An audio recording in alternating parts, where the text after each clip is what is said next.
I always wanted a son, and I'll help Emily with the child rearing, John said, his words shocking even as they discussed whether to break up with his mistress Emily, who was now in her final month of pregnancy.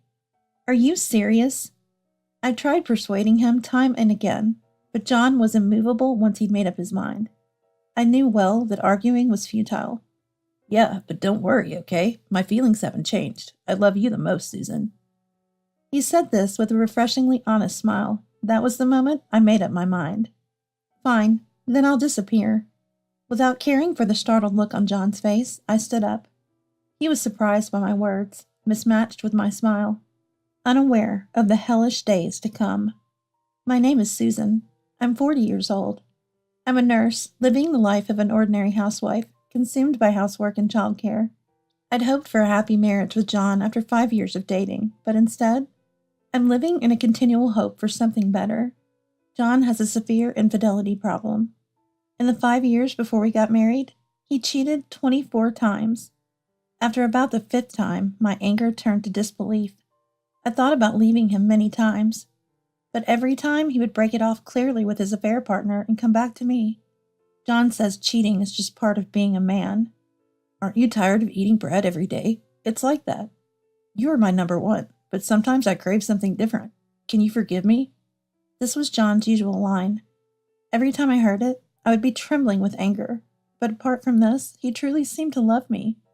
He was moderate with alcohol, didn't gamble, wasn't obsessed with cars. He dedicated most of his free time to me, was never selfish, and was understanding about my job. He cheated during the times when we couldn't see each other. I get lonely when you're not around. So thinking I wouldn't let him feel lonely, I shared more of my time with John. That's what I thought when I married him 5 years ago. Really, why can't I leave this awful man? Even I wonder. But no matter how many times he cheats, I want to be with John. I don't want anyone else.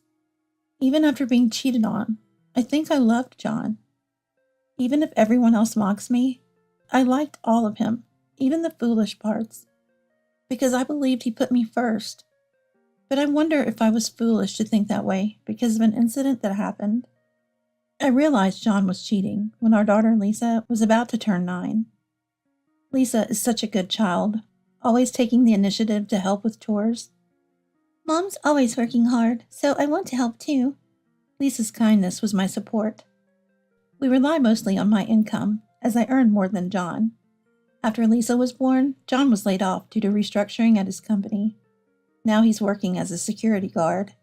He was cooperative with household duties, and I had no particular complaints about John since then, thinking we were a happy family. Until Lisa said something shocking one day. Mom, Dad has someone he likes. It was all so sudden.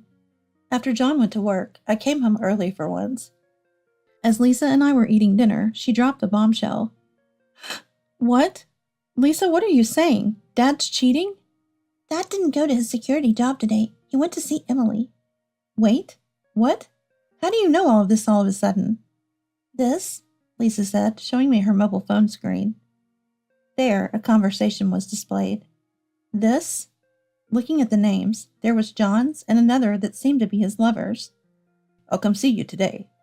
You've been visiting me every day recently, John. I'm so happy we can mate.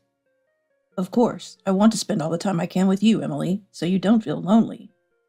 Everything went dark before my eyes. I couldn't process what was happening, and Lisa added more. Mom, I didn't tell you, but Dad hasn't been taking care of things at home properly. According to Lisa, this started about 3 months ago. She'd gotten better at household chores and started taking over more responsibilities. At first, I was happy. Dad praised me when I did the chores, but gradually he stopped praising me and started going out at night, leaving me alone. Lisa's voice was trembling, and my heart ached. He always sneaks back home before you return, and he tells me to keep it a secret. I happened to see his mobile phone once. It turned out what she saw were nauseating exchanges with Emily. I didn't know what to do. I remembered from a drama I was watching that lawyers say evidence is important, so I pretended to play with Dad's phone while actually collecting evidence. With that, Lisa switched the screen and showed me the exchanges she had gathered. Some were too much for a 9-year-old to bear. How she endured all this while collecting evidence, I can't imagine. What was Lisa thinking, seeing all this? Does Dad have someone he loves more than you, Mom? Are we going to be torn apart as a family? After showing me all the evidence she gathered, Lisa was filled with tears. Her plea made it hard for me to hold back my own tears. I struggled to keep from crying, and hugged Lisa tightly so she wouldn't notice my face. It's okay. I'm sorry, Lisa. This must have been hard for you. Mom will talk to Dad, okay? Our family won't fall apart, okay? But Dad loves Emily. Dad can't leave someone in trouble. Maybe Emily was in trouble, and he was just trying to help her by giving her support. I know it's a stretch. Even as I said it, I knew it was a feeble excuse. But I couldn't bring myself to tell Lisa the truth. I couldn't add to her pain. Mom, are we not going to separate from Dad? Will Dad come back for sure? Of course, he's your dad, Lisa. His favorites are you and me, so everything will be okay. Thank you for being so strong. Can I take a look at your mobile phone? The words I said to comfort Lisa ended up sounding like I was reassuring myself. It's okay. John will come back to me. He always has. He'll leave the other woman once the affair is discovered, just like he always does. It's just a phase. Repeating this to myself, I comforted the crying Lisa. Welcome home, I said after calming Lisa and putting her to bed. As soon as John returned, I called him to the living room. What's wrong, Susan? You look serious. Is there something you want to tell me? What do you mean? There's nothing. His blatant denial was frustrating. Listen, John, we've been through this many times before, haven't we? Can you please just be honest with me? I wish John would confess everything, but his response was shocking. What's wrong? I'm working hard and taking care of things with Lisa. What are you suspecting? His mention of doing things with Lisa made my anger boil over. How can you say that so calmly, with Lisa? You left all the household chores to her while you were out and about? Well, I had to pick up extra night shifts. Stop it. No more pathetic excuses. Lisa told me everything. At that, John's face paled. I thought you had changed, John. After we had our child, you seemed so dedicated to the family. I was grateful, really. I'm sorry. Sorry isn't enough. Leave Emily quickly. Thinking of Lisa sleeping nearby, I couldn't let myself yell. Despite the raging anger inside me, I knew getting upset here might prevent Lisa's wish from being fulfilled. All I could do was talk calmly, but then John dropped a bombshell. I can't. His nearly immediate response froze me in place. I can't leave Emily. What are you talking about? You've always left them before, when... She's pregnant. His words brought my thoughts to a screeching halt. It's a boy, and she says it's mine. I can't abandon Emily and the baby. Wait, what are you talking about? A baby? I don't understand. I couldn't keep my voice down. The situation was too overwhelming for calm.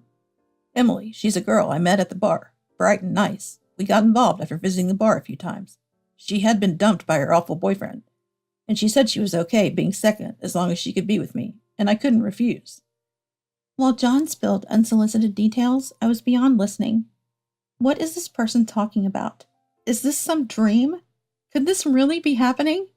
The situation fit the definition of escapism so well that it was impossible for me to stay calm. Emily has been helping me financially since I got laid off. In return, I gave her time and intimacy. Then she got pregnant. Pregnant? Why didn't you just end it? John seemed shocked by my question. How can you even suggest that? Ever since Lisa was born, I've understood the value of life. How can you say something like that so easily, Susan? John, what are you saying? Was he serious? Am I the one who's wrong? It was no longer possible to make a rational judgment. Abortion wasn't an option. I always wanted a son. His sheepish smile made me sick. The baby's a boy. I love you and Lisa the most, but if the baby's coming, I have to help, right? I want to support Emily until the child grows up. What are you talking about? The absurdity nearly short-circuited my brain. Not only was he planning to continue this double life, but now he wanted to support Emily's child as well? More than anger or disgust, I couldn't comprehend what was happening. I always wanted a son, so I'll help Emily raise the child.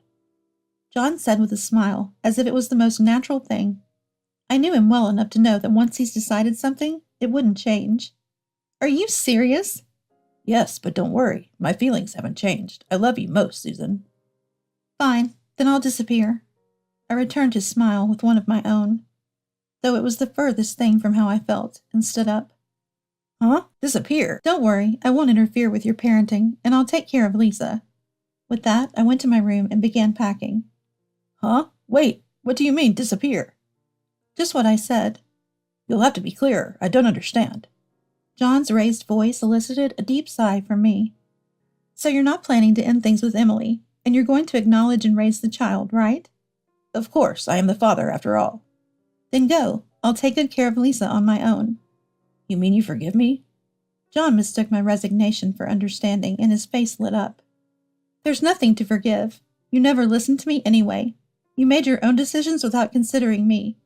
And with the baby almost here, it's not like you can just end it. Right, that's it. So you understand, Susan. Yes, I understand perfectly. Now go back to your wife. Wife? Stop it. You're my wife, Susan. That girl is just the mother of the baby. With that, John hastily prepared to leave and headed for the door. I'll be going then. Oh, I'll come back when I can. Call me if you need anything, okay? Understood. After watching John leave, I woke up Lisa and took all the important documents and valuables, returning to my parents' house, to start showing John his hell. What do you mean, Susan? About a month later, John contacted me, immediately raising his voice. What do you mean?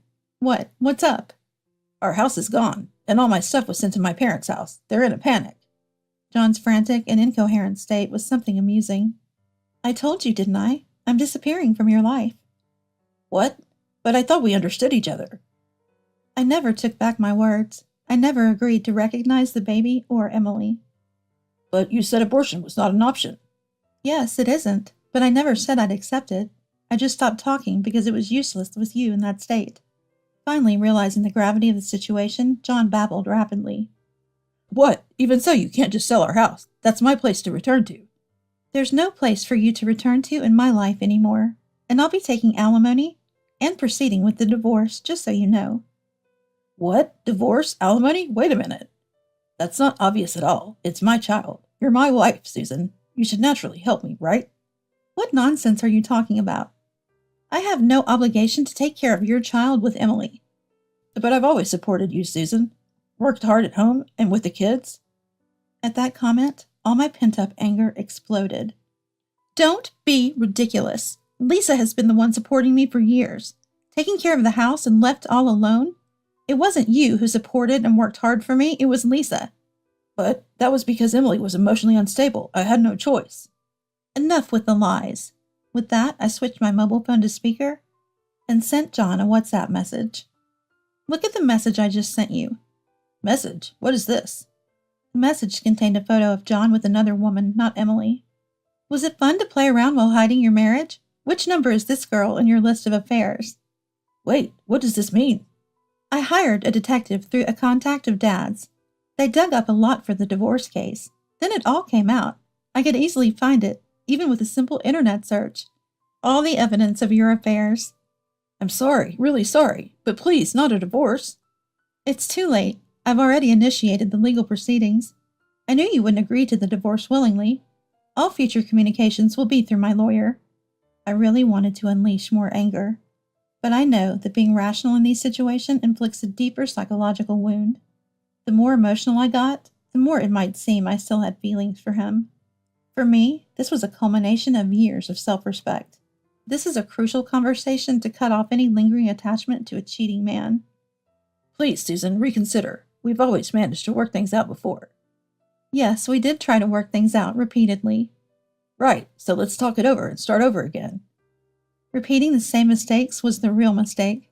What? John seemed taken aback by my firm tone. I shouldn't have sympathized with you. I should have discarded you long ago and prioritized myself. Why would you say something so harsh? Harsh? Which one of us has the right to say that? Think about everything you've done until now. I've had to endure a lot, too. So that justifies cheating. That's absurd. Unable to retort, I imagined John's dejected posture. Marriage is about mutual tolerance and compromise, and we failed at that, so let's end this. No, I can't live without you, Susan. That's not my concern anymore. I'm not interested in the fate of a stranger. Thank you for everything until now. Please, Susan, come back. Oh, one last thing I need to tell you. Just wait. I put the call on hold and called Lisa over. Hello? As Lisa spoke into the speaker, John, mistaking her voice for a sign of hope, desperately pleaded with her. Lisa, please, Dad was wrong. Can you convince Mom for me? Dad, can I say something honestly? I want to talk face to face, so can we video call? What? At Lisa's request, John switched to video call, where his pitiful, tear-streaked face appeared. Do you love me and Mom? Do you really love us? Of course, you and Mom are my number ones. I love you both more than anything. John, misunderstanding this as a chance, eagerly awaited her response. But Lisa, with a bright smile, yet a cold tone, continued. Mom and I think you're the most disgusting person in the world. We hate you more than anything. Lisa! Your so-called love makes me sick. I never want to hear it again.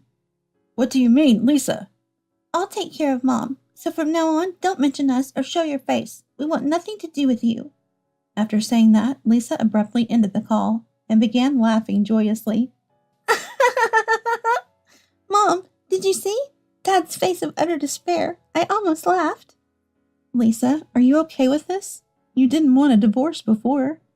Initially, when we returned to my parents' home, Lisa tried to reason with me, emphasizing that family shouldn't be broken so easily. But once I explained everything about John's actions, Lisa became furious. It's unbelievable. You are beautiful and kind. Why would you marry such a loser? It's such a waste. You have no eye for men. Divorce him immediately. It disgusts me. Wow, that's a complete turnaround from before. I was not only surprised by her change of heart, but also amazed at how strong Lisa had become. Make sure you never fall for such a trashy man again. I won't allow it. Holding my face in her hands and directing me to look at her, Lisa's voice cracked. Yes, I'm sorry. You deserve to be happy. Not just make others happy. You need to be cherished. Make sure you get what's owed from Emily, too. She took Dad from us. She should pay. Lisa's fierce and somewhat malicious smile shook me to my core. John attempted to contact us several times or even visit the house, but with my parents' help and the threat of police involvement, his attempts ceased. I heard through the grapevine that Emily had debts and had trapped John into a marriage and debt-filled life after our divorce. Telling Lisa this. Not enough. Make him suffer more. She smirked sinisterly. Years passed, and today Lisa is getting married. Dressed in her wedding gown, she looked so beautiful, I couldn't help but cry. Since that conversation, I reflected on my own happiness, realizing that it's not just about romance. Lisa's growth and well-being have been my greatest joy and sustenance. So I believe I will continue to live happily, with Lisa and the grandchildren and family yet to come.